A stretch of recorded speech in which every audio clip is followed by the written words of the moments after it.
Hi there, I'm June Hogan. I'm a career coach with a background in HR, and I'm also an outplacement specialist and founder of outplacement services provider Wildwood Coaching. This is a recording of a free monthly lunch and learn session that I run with my colleague Robin each month, where we dive into different aspects of managing redundancies. In this session, we're talking about planning for redundancies. So, we talk about alternatives and how you need to make sure all those things have been exhausted before you launch a redundancy programme.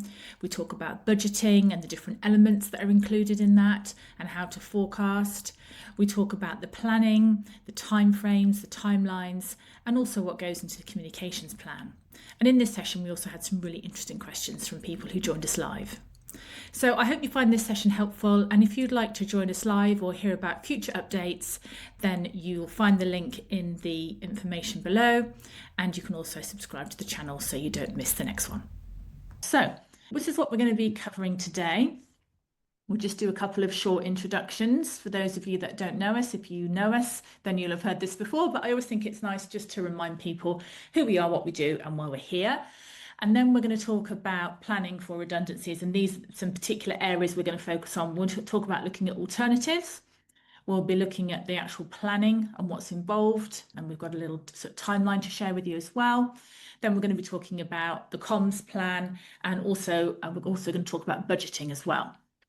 So the idea is by the end of the session, hopefully you'll have some insights and some information that can help you if you're planning redundancies for the first time, or maybe it's a refresher and you've been working on them before. And I have got a little summary at the end that I will pop in the chat as well.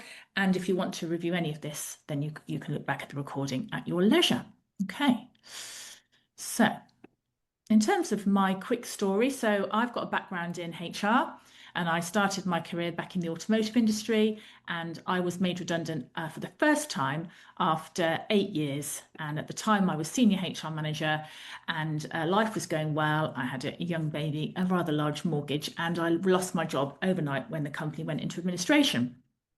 I spent some time out of work and eventually found another role working for Wolseley, who are the world's leading supplier of plumbing and heating products at the time. I was HR business partner there, and that's when I had experience of managing redundancies as part of their head office and supply chain role. I was made redundant for the second time after 8 years, not sure what the 8 years thing is, whilst I was on maternity leave. And so I took some time out, and an opportunity presented itself for my family and I to go and live overseas. So I lived in North America for 3 years, and during that time I wasn't able to work, and that's when I decided to invest in my coach training. And when I returned to the UK in 2018, I didn't have a role to come back to, and I thought I would give self-employment a go.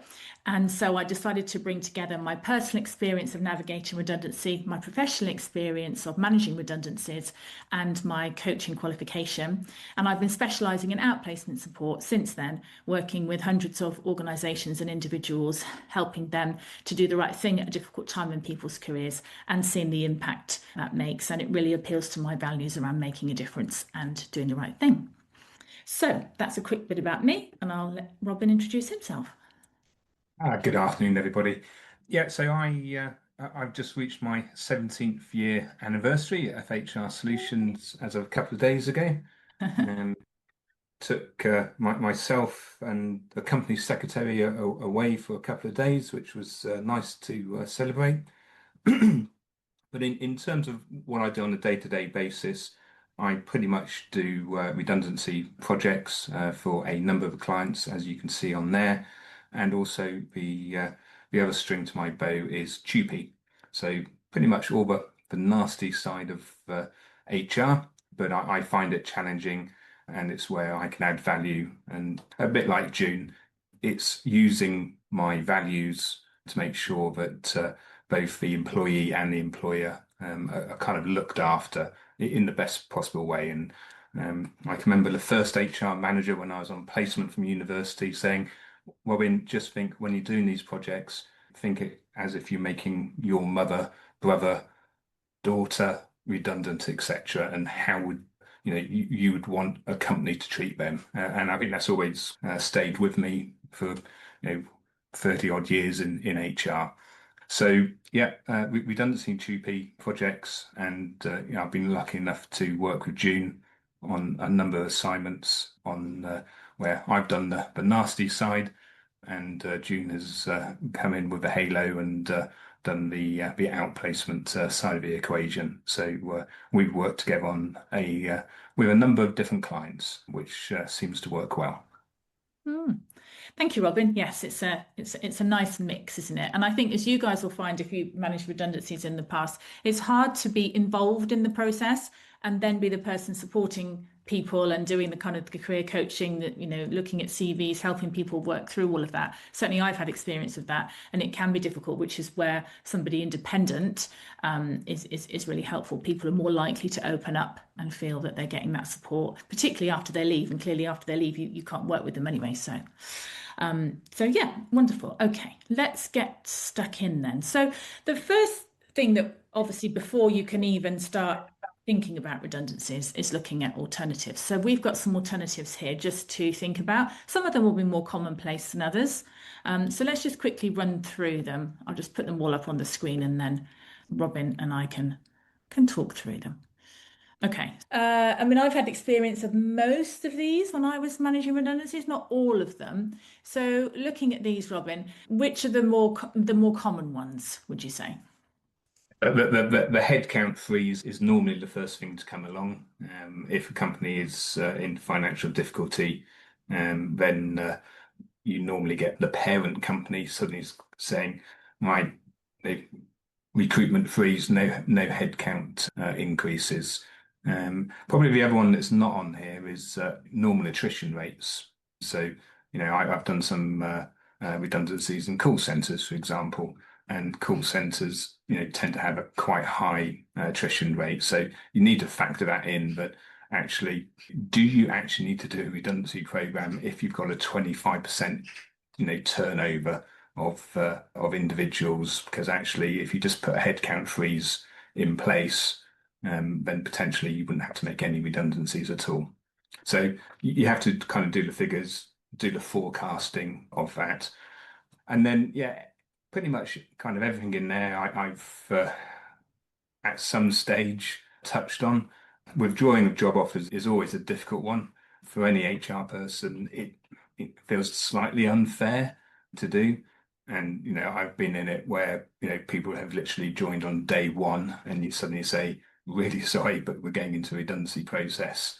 And it's having those conversations at the earliest opportunity with those individuals, even if, let's say, we're not joining for another week, to kind of say, look, we are going to go into a redundancy process. Your role may be at risk.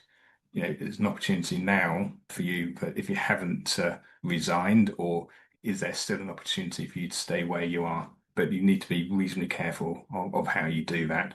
And of course, with legislation, you've got breach of contract, etc., etc. So you may still have to pay notice period to those people, even if they've been there, from day one, etc. So, but I always like to treat people fairly, and sometimes side on the generous side of the equation if you possibly can. But it depends on the circumstances.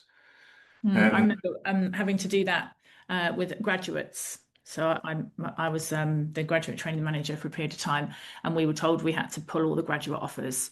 And yeah, we did something for everybody, but it was, I can still remember that feeling. Everybody just felt sick, particularly with graduates. It's the start of your career and all that kind of thing. But as you say, I guess it depends on the objectives for the redundancy program in terms of, is it cost saving? Have you lost a contract? Are you relocating? These things will impact the reason for the redundancy program will impact on which of these things are actually even reasonable or feasible, I guess. yeah.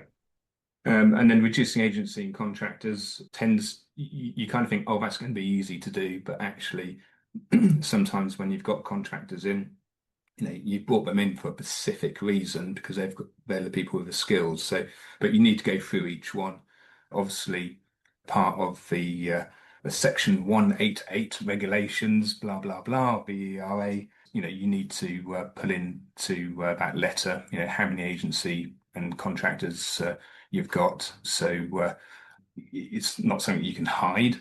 And, a good trade union or employee reps will ask, why we've got all these contractors, why don't you let these people, leave before you start looking at permanent staff? So It's something to look at when you're going through, and it should link to the business rationale as well. And I guess recruitment freezes could be in certain departments and not in others. So it doesn't have to be like a sort of a blanket. Similarly with overtime. So it's really looking at, as you say, the business rationale, which we'll cover that in a separate session, but lots of these things on here to consider. Anything else you want to highlight on that one, Robin? Anything? I mean, they're all. Yeah, I mean, internal redeployment or suitable alternative employment. It depends on the size of the organisation. If you're Mm, an organisation based in the UK and you've got 20,000 employees, then it's going to be much easier to find redeployment opportunities. If you're a company of 50, then it's probably going to be next to impossible. But you still mm, have to kind of consider, are there any internal roles that someone could do?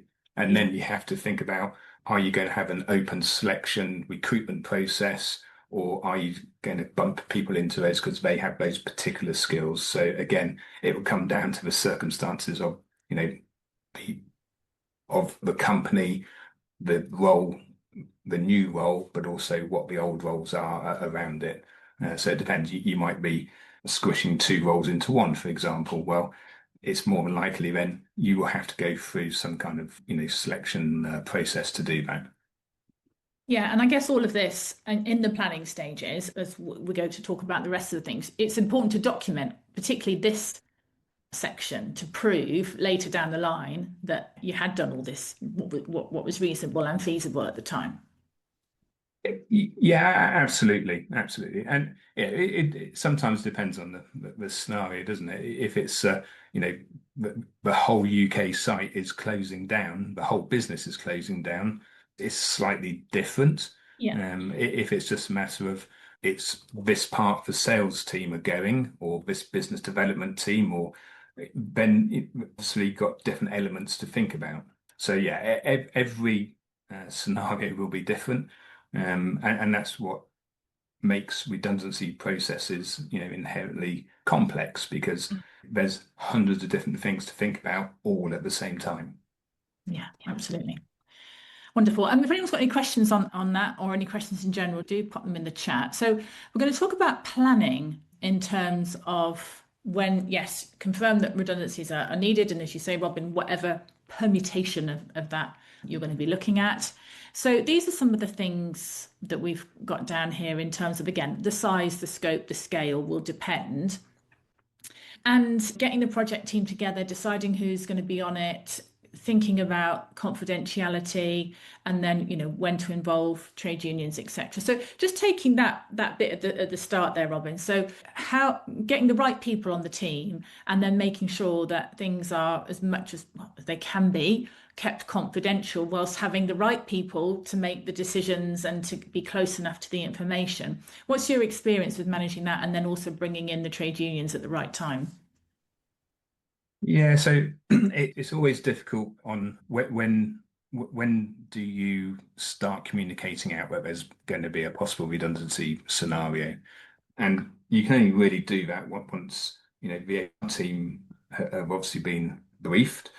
The senior leadership team are obviously critical in that process because they will be preparing the business rationale. But then you got kind of other teams that may need to be involved.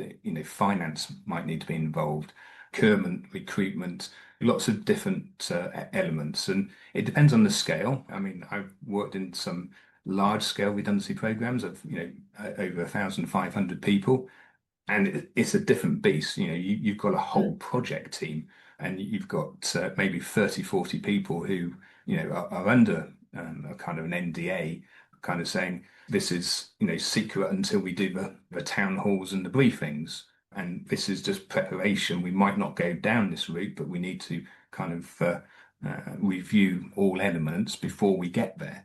Mm. Um, so it is a difficult one. In terms of when do you involve with trade unions, it depends on what kind of relationship you have with the trade unions.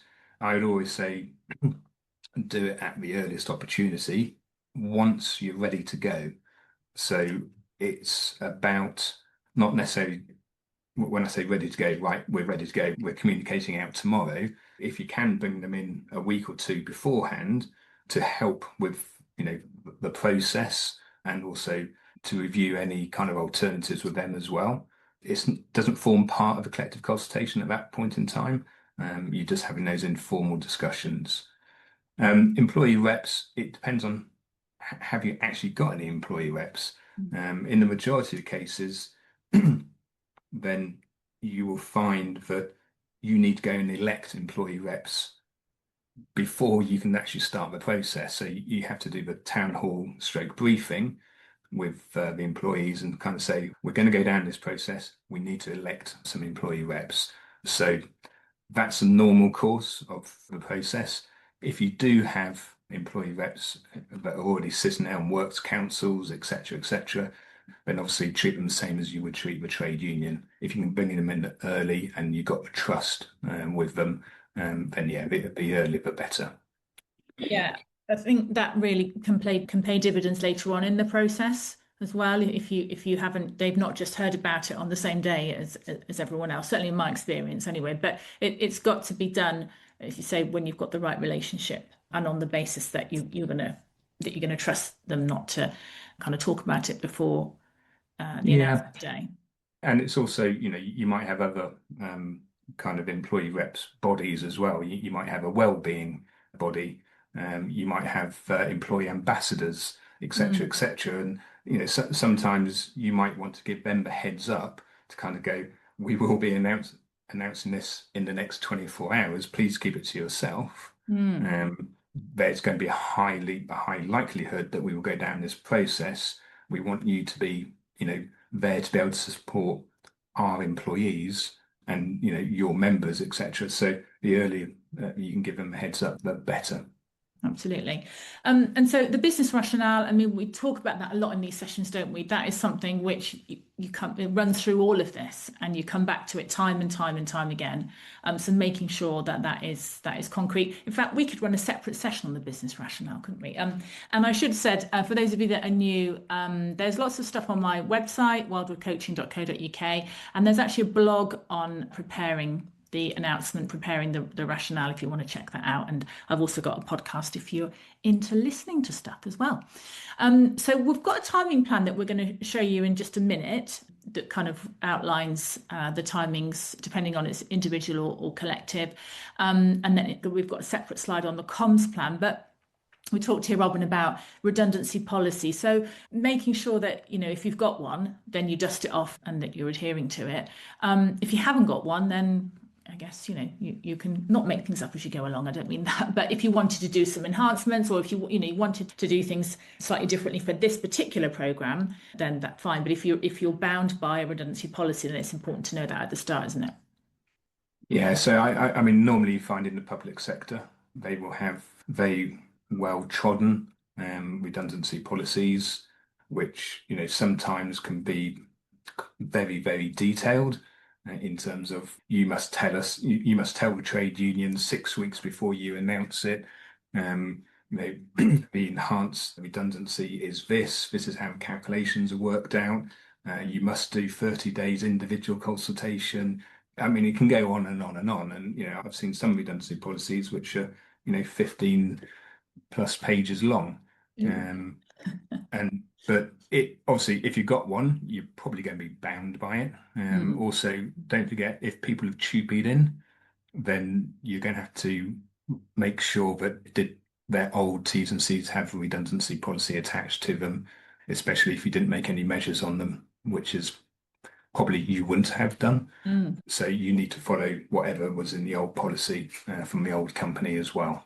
Mm. Oh, that's a good point. Just to be checking that out. Certainly, when I did cheapy a long time ago now, maybe it's something that you just overlook, maybe, unless it's a hugely generous one, which you're made aware of at the point of Yeah. doing due I mean, diligence.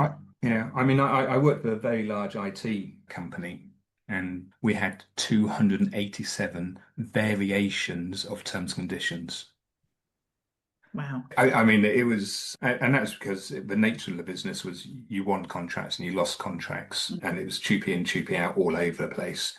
We obviously had our standard T's and C's, and we had two sets of those if you joined before this date or if you joined after this date, but 287.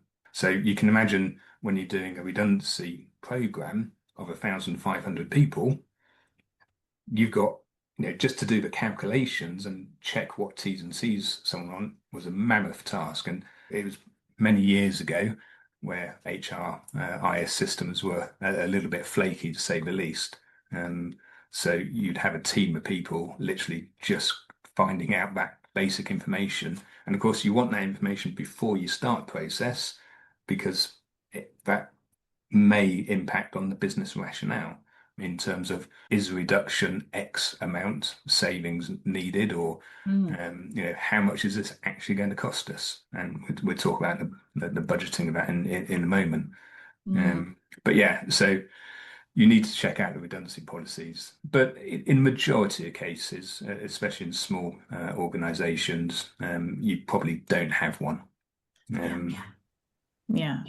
Okay, wonderful. We're going to talk about costing, budgeting in a minute. And two things here in terms of looking at how you're going to approach VR if you're thinking of using it, and then also thinking about if you're going to offer outplacement support. Those are two important parts of the planning. So again, we've done a whole separate session on a deep dive into VR, but what are some of the considerations in this early stage when you're thinking about before the announcement, as it were, around VR and some of the pros and cons and things that you'd be maybe a counselling on if you were planning a process?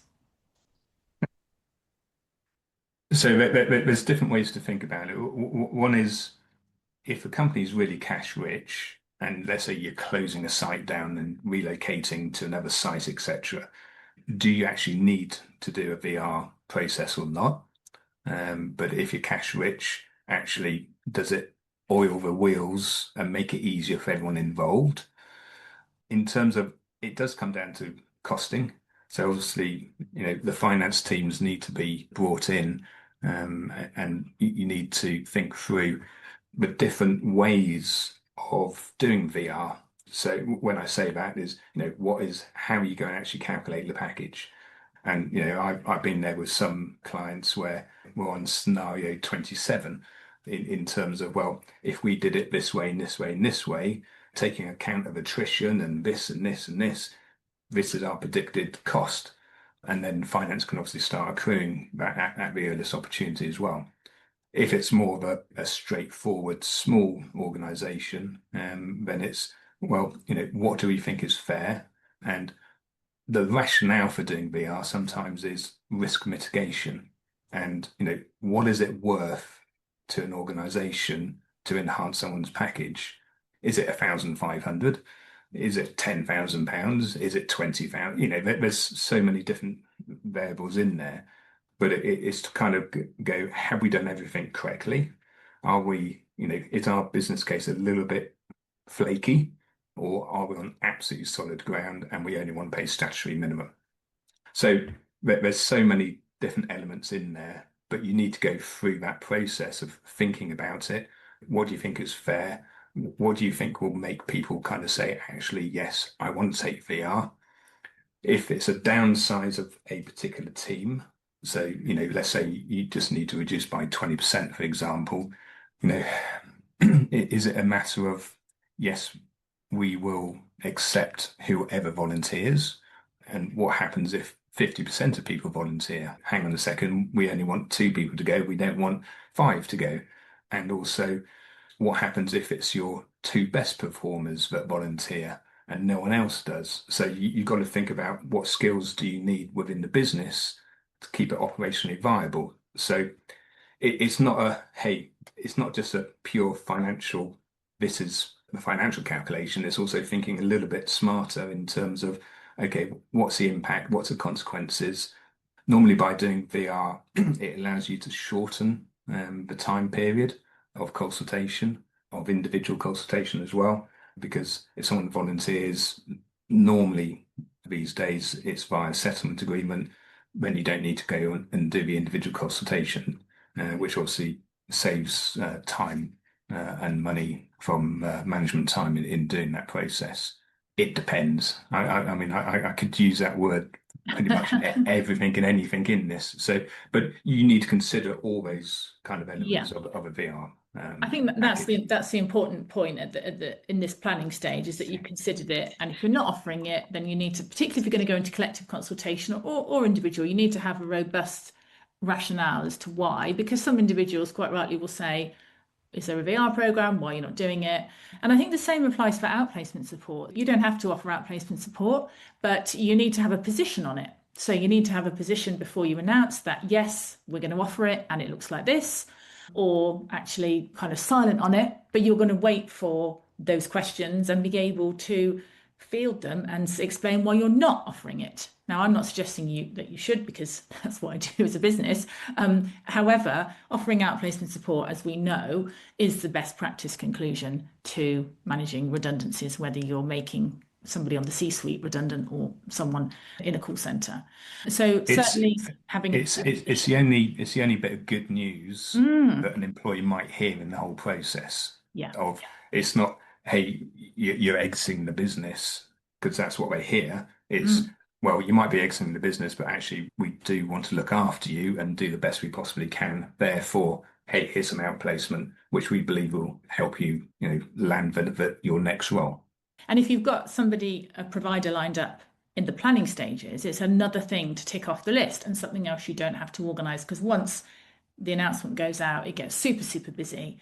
I had a client a few years ago and they came to me for outplacement support. They'd made the individual redundant. It had taken them weeks to get round to getting in touch. And this individual was like, weeks when you are being after you've been made redundant, the clock is ticking kind of thing. So people are going to want you to be able to move quite quickly on that if you are going to offer it. So as you say, yeah, it is a good piece of news in what can be a challenging process. So this looks a bit small, but so you might want to take a screenshot. Although I think I need glasses because I was in a shop yesterday and I couldn't read the back of a bottle of sun cream. But anyway, um, so this is one of Robin's masterpieces here. We're not going to go through kind of every step of it, but it gives you a flavour of, and I'm looking over here because it's bigger on my bigger screen, of how you might approach collective consultation, because that has a lot more moving parts in it, doesn't it, Robin? So we've talked about the kind of the planning, the town hall. We'll talk about the comms in a moment. Clearly, you've got the HR1 in there that you need to issue, electing the reps. So we can probably go into a lot more detail on that in a separate session, because we talk about collective consultation in more detail. Anything you just want to highlight from that, Robin, that you think is important in terms of the timing? And I know from previous sessions, you talked about there are certain things that you can run in parallel, and there are certain things that absolutely have to be concurrent. Yeah, so I tend to wait on the HR1 form until I've done the election of the employee reps, because actually in one of the sections it does ask the names of the reps. I mean, you don't have to, you can just put it in beforehand, but it makes it a little bit more clunky. But the days of doing it on a Word document have now disappeared. So I think they changed it in September last year. I have to say, they've dumbed it down even further, which I was surprised. I thought they would have made it had more, you would have had to put more information in, but actually they haven't. And it's all done online. And what I found was you have to print off the form, and I have to say, they must have got someone who probably hadn't gone through this process before, because obviously one of the things you have to provide the employee reps or trade union with a copy of the HR1 form. The way that they do it, they don't send you a PDF copy of the document. It's a screen print, and it looks absolutely horrendous. I have to say, I did my first one the other day, and I just kind of thought, it looks amateurish, to be brutally honest. So yeah, if the Department of Work and Pensions are listening, that's one thing you probably need to change. So yeah, but I always do it after the election of reps.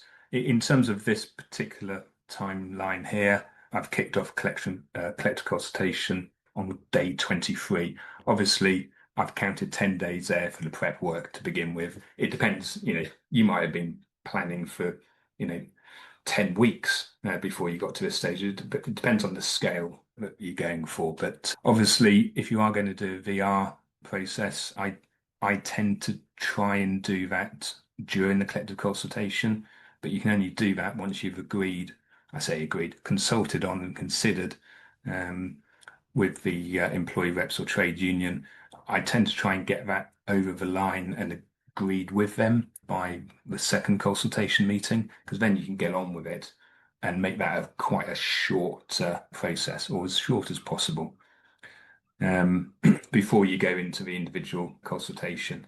Obviously, the individual consultation in this example is just 14 days.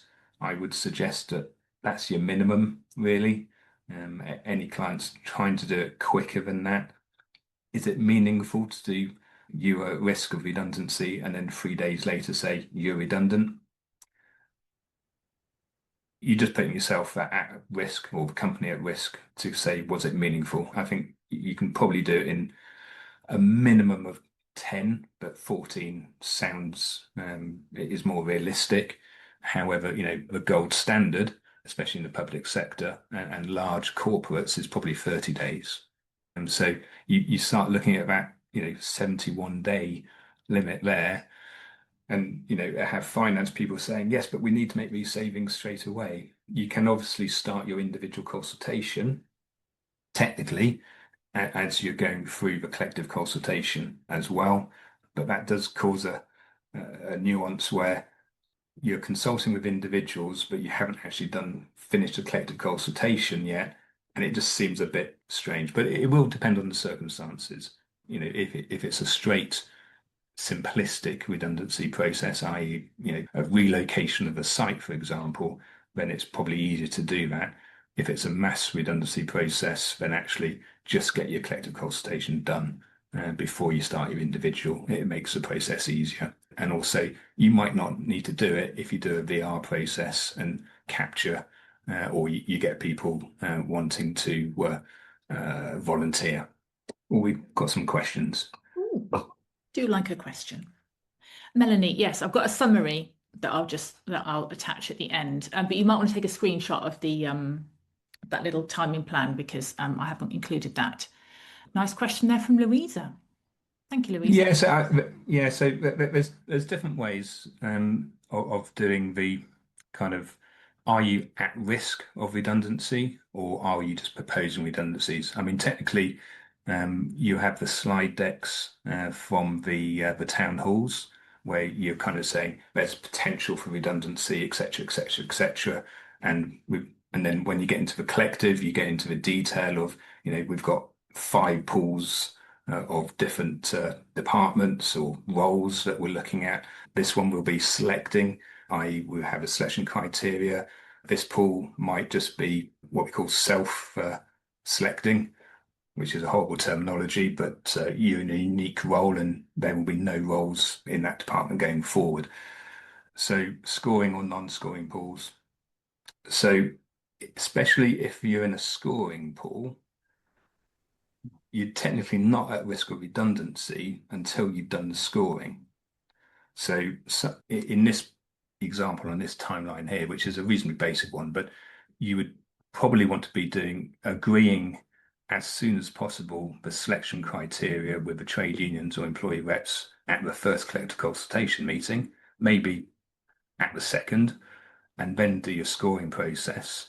And then you can, from that, kind of follow up with individuals, especially on the VR process, to say you are in a scoring pool, and would you like to volunteer? Yes or no?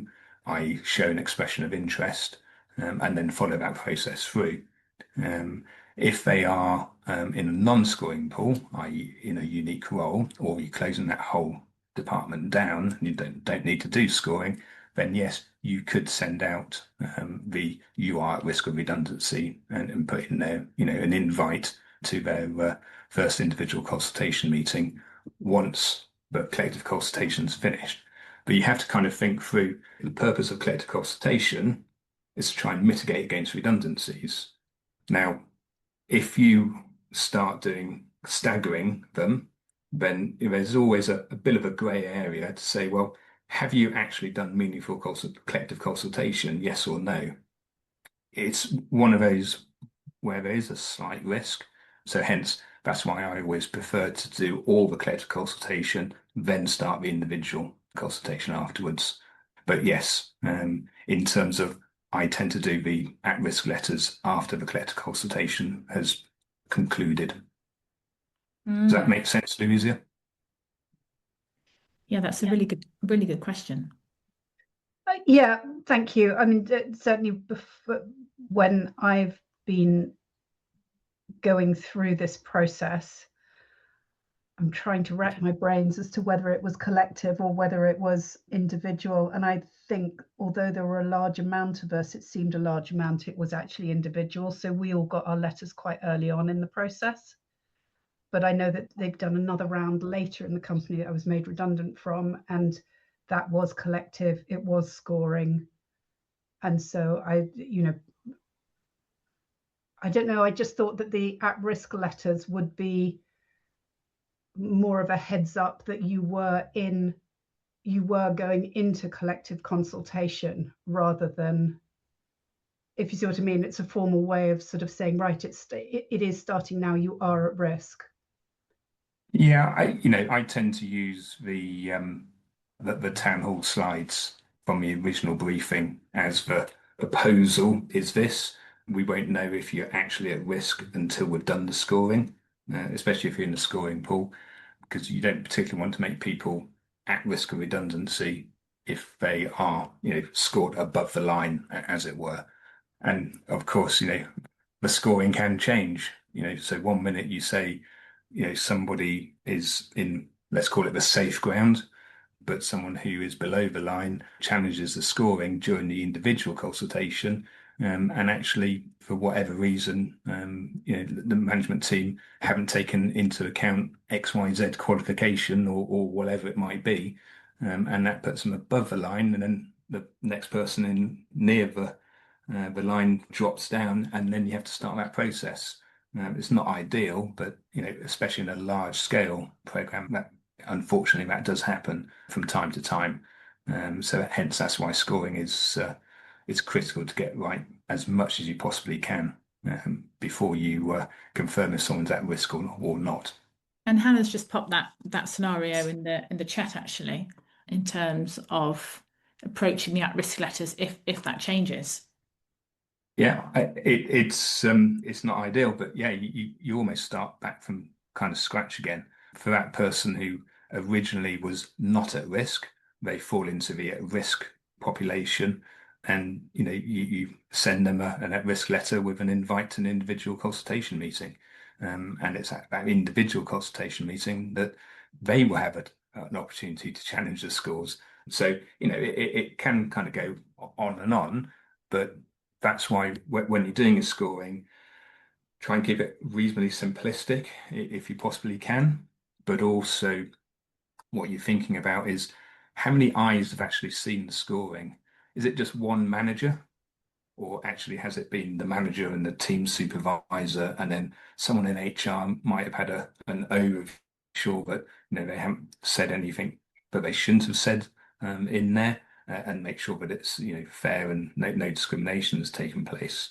Um, so it's sort out the scoring as much as you possibly can before you kind of release the results. Wonderful. Well, thank you for those questions.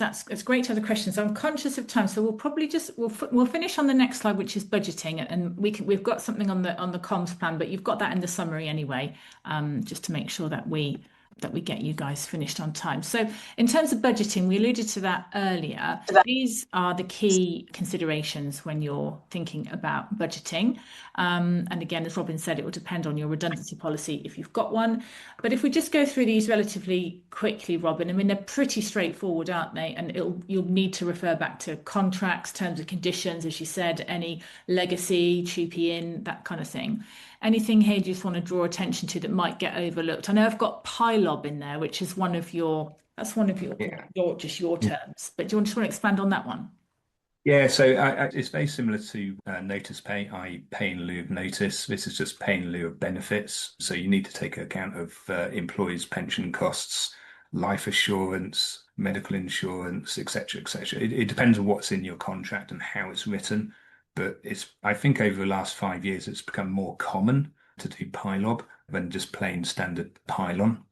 Pension, that kind of comes in the pile-up, but obviously if they're on a final salary pension scheme, then it's a whole different ball game. And you will really need to take particular advice on, the costings of that, because I've done many redundancy programs in the past, and probably years ago, but when people were on final salary pension schemes, and this would be the biggest cost impact. And obviously, if you're in the public sector, it's huge. I mean, everyone's still on the final salary pension scheme. Pensions teams will need to go away weeks before to work out the calculations, because they are highly complex and above my pay grade on that one, June. But yeah, if they're in a DB scheme, you're going to have to take some real good thought processes on that, and the cost impact can be absolutely huge.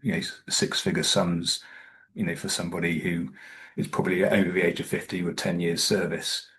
I did a redundancy it was a TUPE plus redundancy program probably a decade ago, and the business development team had won a contract where they were going to make I know, £1.5 million over a 3-year period, and they were all jumping up with joy.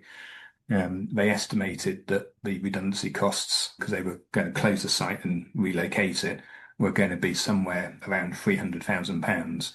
Let's just say that actually the cost of that was probably about £2.4 million purely on redundancy, majority of that coming from the pension element of that. So you can imagine that suddenly that contract in year one was going to be 2.4 million loss, and the whole contract was only worth 1.5. Luckily, with the help of some fantastic lawyers from Temple Bright, we were able to get the end client, to pay for everything in the commercial terms and contracts. So luckily, we still made a 1.5 million profit over the 3 years, and not a huge loss. But pensions are huge. Legal fees for settlements. What I'd say is, budget for probably £500 for simplistic settlement agreements these days. If they're senior exec, you're probably looking somewhere between 750 and 1,000. I have just done one where we had one lawyer that did all 50 odd settlement agreements, and that was via the employee reps kind of saying, well, if we do this and only pay 250 to that person, because it's going to be a single settlement agreement, we're not making any changes per se, then any savings could be reinvested into other elements of the business, i.e. it was a site closure, so part of that would go to the closure fund, let's call it. I won't say more on that. But you need to make sure that it's an independent solicitor. And of course, the most important one there is outplacement support. I won't go too much into the costs of that, because it's obviously June's area, but it does vary. If you've got a senior exec, you might want to be paying, maybe £3,000 or £4,000. If it's more of a shop floor worker, then it might be more down to the £650,000 each. Or you might want to do group workshops. It all depends on the scenario and situation you're in, but you do need to put it in your budget and do it early, because your finance directors will hold you to whatever you budgeted for. And if you leave it too late and suddenly go, oh, we want to put it in, they will say, oh, well, we haven't got the money for that, Robin, so it's a no. So you need to make sure that when you're planning, you put these elements in, so the business know exactly what they're signing up to. Absolutely. And I think particularly, this is you're going to be planning different scenarios, because you're not going to know, unless it's a site closure, who's going to be going and what that mix looks like. But certainly with outplacement support, in my experience, you'll see between 50 to 75% uptake. So that's something to plan in as well. If it's more senior colleagues, you tend to see a higher uptake, because it takes them longer to find roles and they can see the benefits of it. Some individuals will be skeptical about maybe even taking up, and will find other roles during the consultation period. So yeah, I think it's important to budget for it, but unlikely to see 100% take up unless you're dealing with a small group, in which case, that might be the case. Okay, I'm conscious that we're almost at the top of the hour. So the comms plan, I will send, that's all on the summary, so don't think you've missed out. Robin is available if you are in need of specialist support with the redundancy program. I know you do kind of consultancy, don't you, in terms of dealing with redundancy programs, either hands-on or just being that consultant in the background. So Robin all his details are there, and you connect with them on LinkedIn. And there's lots of resources on my website, wildwoodcoaching.co.uk, which are helping you to manage person-centered redundancies, including blogs and a podcast. And if outplacement support is something you're interested in, then do get in touch. And we are back on the 8th of September. We're taking August off. Not literally, but from Lunch and Learns. That would be nice, wouldn't it? To have all of August off. How nice. You'll see an email because you're on the email list now because of joining us. So if you want to join us in September, it would be lovely to see you. And yeah, thank you so much for spending time with us today. And there's some small print, and I definitely think I need my glasses now, just to say that obviously we're not here giving you specific legal advice, and that you should always seek that in the event of any queries or questions in that respect. And so yeah, would love to see you again if redundancies are on your agenda. And then, as I say, yeah, do get in touch with either of us if we can help or support in any way. Have a lovely rest of a Tuesday, everyone. Nice to see you, and thanks for joining us.